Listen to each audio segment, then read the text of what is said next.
Welcome to my channel. Try to hear the latest story. She snapped. Quit acting like we're husband and wife. You don't get to dictate where I go or who I'm with. Her friends erupted in laughter. I just grinned and kept my mouth shut. But when she returned from her weekend getaway, her key didn't work, and the neighbor explained exactly why. My girlfriend, Lauren, and I have a core disagreement about the nature of our relationship. To me, if you're living in someone's home, eating their groceries, and using their internet, you're in a partnership. Lauren, however, sees herself as a radiant star, with me as a tiny, insignificant moon orbiting her.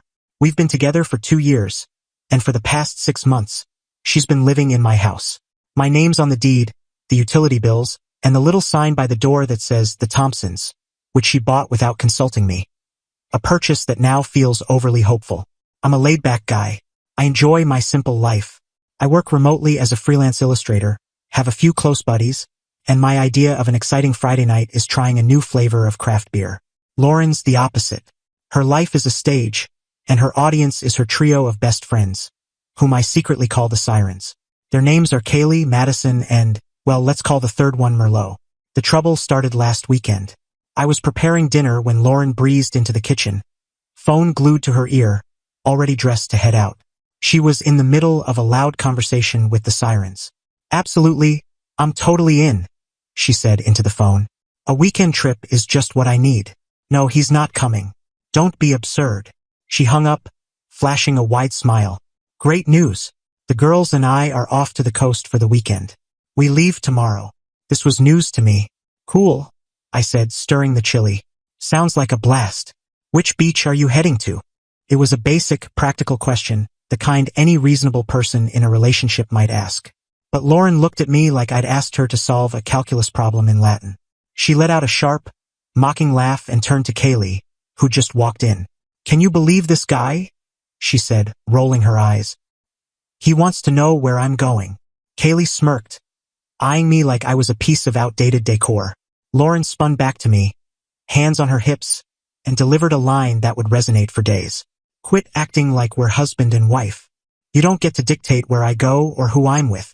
The Sirens, now all gathered in my kitchen, burst into laughter. They found it hysterically funny. They thought it was comedy gold that a man, in his own home, was being told he had no right to ask a simple question about his live-in girlfriend's plans. I stood there, clutching a ladle with chili dripping onto the tiles, and didn't lose my temper. I didn't argue. A strange, peaceful calm settled over me. The part of my brain still trying to salvage this relationship grabbed a tiny suitcase, tipped an imaginary hat, and quietly exited. I looked at her smug, triumphant expression and gave her a wide, empty grin. You're absolutely right, I said, my tone dripping with cheerful compliance. My bad. They laughed again, thinking I'd caved. Lauren gave me a patronizing pat on the shoulder, and then they all swept out of the house for some pre-trip happy hour. I stood in the kitchen, the silence broken only by the simmering chili. All right, I muttered to myself, a far more entertaining plan taking shape. Not married, no say. Noted. The weekend was about to get interesting, just not for her. Update 1: the second Lauren's car, likely stuffed with sequins and a crate of Chardonnay, vanished down the street on Friday afternoon. I got to work. My first move wasn't packing or tidying. It was a tactical operation. I headed next door to Mrs. Larson's house. Mrs. Larson is an 82-year-old widow with a warm smile, an award-winning hydrangea garden, and a gossip network that could rival a spy agency. Nothing happens on our block without her knowledge. I brought her a slice of her favorite blueberry pie and sat with her on her patio. Mrs. Larson, I said, after we chatted about the weather and the audacity of the local raccoons, I've got a bit of a situation and I could use your help. It involves a little performance. Her eyes sparkled.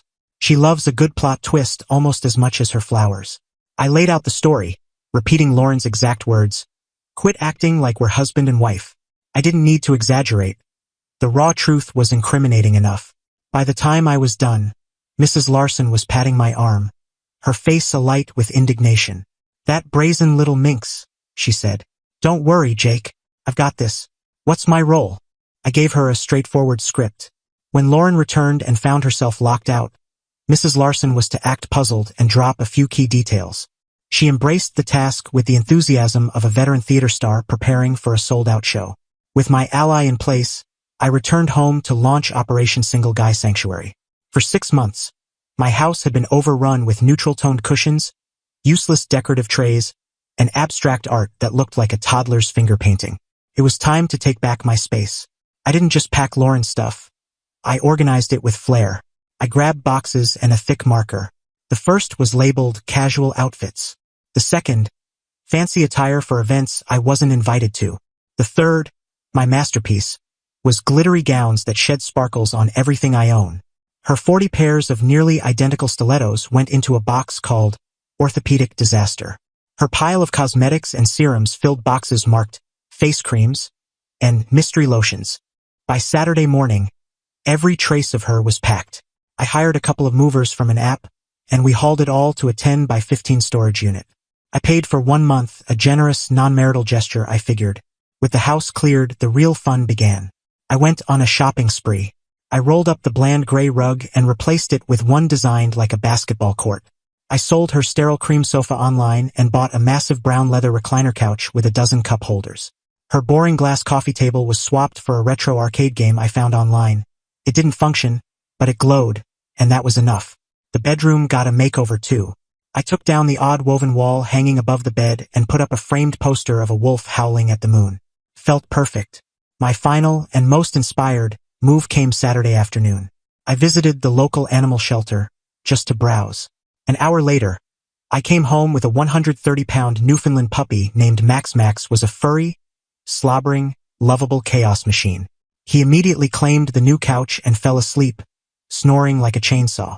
The house was no longer a showroom for a dull, neutral life. It was a stronghold of unapologetic singlehood. I spent the rest of the weekend tossing a ball with Max, sipping beer straight from the can, and updating all my passwords. The Wi-Fi network became buy your own internet, with the password not wed haha. On Sunday evening, I lounged on my cup-holder-heavy couch with Max's massive head on my lap, waiting.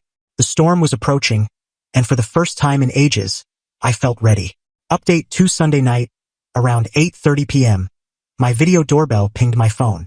There was Lauren, sun-kissed from her coastal escape, strolling up to the door, humming. The show began almost instantly. She tried her key. Fit but wouldn't turn. The new lock I'd installed that morning was doing its job. She jiggled it, her face showing mild irritation. She tried again, then huffed and started pounding on the door. Max lifted his head, let out a low, rumbling bark, and went back to sleep. Lauren started calling my phone. I watched it buzz on the arcade game, took a sip of my beer, and hit ignore. She called again. Ignored. This went on for 6 rounds. The knocking grew louder. Jake, open the door. What's wrong with you? My key's not working. I stayed silent. This was all part of the performance. After another few minutes of frantic banging, she seemed to give up. The camera showed her pacing the porch, tugging at her hair. Then, right on schedule, a light flicked on next door.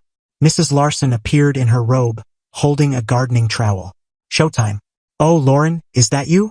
Mrs. Larson called, her voice a mix of surprise and worry. Everything all right? Mrs. Larson, thank goodness, Lauren said, hurrying to the edge of the porch. I can't get in. My key's broken or something. Is Jake home? The lights are on. Oh, Jake's home, Mrs. Larson said, nodding knowingly. He's had a fantastic weekend. A real overhaul. Overhaul? What do you mean? Lauren asked, confused. Well, he shared the good news, Mrs. Larson said, leaning in as if sharing a secret. He said you two aren't married, and he doesn't get a say in your life. So he decided to celebrate his freedom. Redecorated the whole place. It's a man's house now, very bold. Lauren's jaw dropped. What? And the best part, Mrs. Larson continued, barely hiding her delight, he adopted a dog. A huge, wonderful boy named Max said he wanted a companion who's loyal and doesn't argue. Isn't that charming? Lauren's face was a portrait of shock and dismay. She peered through my living room window, her nose pressed to the glass. Her eyes widened as she took in the basketball court rug, the arcade game, and Max, sprawled across the new couch. She let out a noise that was half scream, half wail. She pulled out her phone and started texting me furiously. My phone buzzed with a barrage of enraged, all-caps messages. I decided to reply with one calm text. You said to stop acting like we're married. You said I don't get a say. I agree. This is my house and you don't get a say in how I live. Your stuff is safe at 456 Storage Lane, Unit 17. Code is 5678. You've got 1 month. Best of luck. Then I blocked her number. The camera showed her reading the text, looking at her phone, then the window, then back at her phone. She let out a scream of pure fury and hurled her phone onto my lawn. It was a glorious meltdown. She ranted for another 10 minutes before Qley, one of the sirens, arrived to pick her up. The next day, the predictable social media storm began. Vague posts about betrayal and men who can't handle empowered women. It was laughably generic. But I had one final move. Final update: the social media drama was expected but dull. Lauren and the sirens posted stories with moody music, preaching about self-worth and cutting out toxic people. They tried to cast me as the bad guy, but it was all so formulaic it was almost amusing. I let them rant for 2 days. Then I decided to set the record straight. I didn't engage directly. Instead, I posted on my private social media, visible only to mutual friends. It was a photo album. The first image showed my living room a month ago.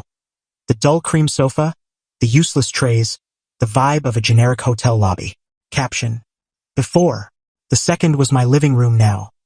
The leather recliner couch, the basketball court rug, the glowing arcade game, and Max, looking regal. Caption: after. The final photo was a selfie of me and Max on the couch, both grinning. Caption: embraced my new relationship status. Was told I'm not married and have no say, so I'm living free. Hashtag single life, hashtag dog bestie, hashtag no say no stay. The post was a game changer.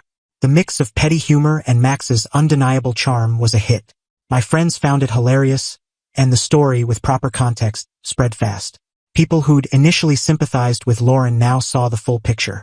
The narrative shifted from crazy boyfriend evicts girlfriend to girlfriend says relationship is meaningless, is surprised when he agrees. Lauren's friends went quiet. It's tough to play the victim when the villain is sharing cute dog photos. Lauren crashed with Qley, but that lasted barely a week. I heard Qley got fed up with Lauren's whining and refusal to chip in for rent. She ended up moving back with her parents 2 hours away. She tried to come after me legally. I got a letter from her lawyer demanding access to the house for her wrongfully held belongings and compensation for displacement. My lawyer responded with copies of my mortgage, the lease, in my name only, and a polite question about whether Lauren would repay me for 6 months of free rent, utilities, and groceries as a non-married guest. Her lawyer never replied. The best part came a month ago at the dog park. Max was chasing a frisbee, and I was chatting with another dog owner. A woman approached nervously. It was Merlot, the third siren. She looked uneasy. "Hey Jake," she said. "I just wanted to apologize. That night at your place we were out of line." I shrugged. Lauren said what she said. I just took her seriously. "Yeah," she said, shaking her head. "She's intense.